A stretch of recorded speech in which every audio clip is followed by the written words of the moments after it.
بسم اللہ الرحمن الرحیم۔ معزز خواتین و حضرات، السلام علیکم ورحمۃ اللہ وبرکاتہ۔ ناظرین کرام، مدینہ منورہ سے تقریباً 2 کلومیٹر کے فاصلے پر احد کے میدان میں حق و باطل کا آج زبردست معرکہ تھا۔ دنیائے کفر کے سورما ہتھیاروں سے لیس تھے اور ان کی سوچ تھی کہ اسلام کا نام و نشان ہستی سے مٹا دیں گے۔ ادھر مدینے میں جذبات کا یہ عالم تھا کہ رات کاٹنی مشکل ہو گئی تھی۔ ہر جوان، بوڑھا، بچہ شوق شہادت سے سرشار نظر آ رہا تھا۔ نبی کریم صلی اللہ علیہ وآلہ وسلم کے صحابی حضرت عمر بن جموح رضی اللہ تعالی عنہ جو پاؤں سے لنگڑے تھے، ان کے 4 بیٹے بھی غزوہ میں شرکت کر رہے تھے۔ حضرت عمر بن جموح رضی اللہ تعالی عنہ بھی محاذ جنگ پر جانے کے لیے تیار ہو گئے تو لوگوں نے بہت سمجھایا کہ تم معذور ہو، چلنا پھرنا مشکل ہے، تم وہاں جا کر کیا کرو گے جبکہ تمہارے 4 بیٹے تو جنگ میں جا رہے ہیں۔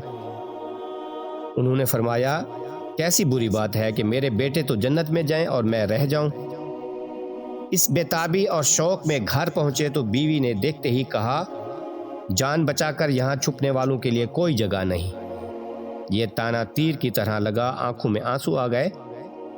حضرت عمر بن جموح رضی اللہ تعالی عنہ نے ہتھیار لیے اور قبلہ کی طرف منہ کر کے دعا کی، اے اللہ، مجھے میرے اہل کی طرف نہ لوٹائیو۔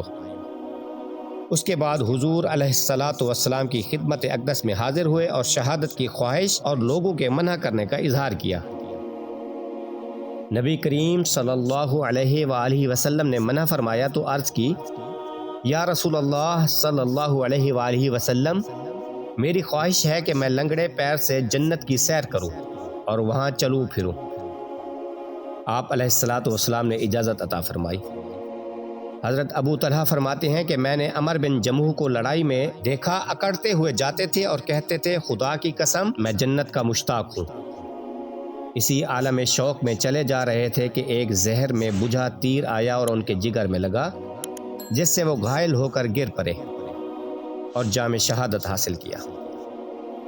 جنگ ختم ہونے کے بعد حضرت عمر بن جموح کی اہلیہ شہادت کی خبر سن کر میدان احد میں آئیں اور چہرے کی بلائیں لیتے ہوئے کہا، مجھے اپنے بیوہ ہونے کا غم نہیں، تمہاری شہادت کی خوشی ہے، خدا اس خوشی کو سلامت رکھے۔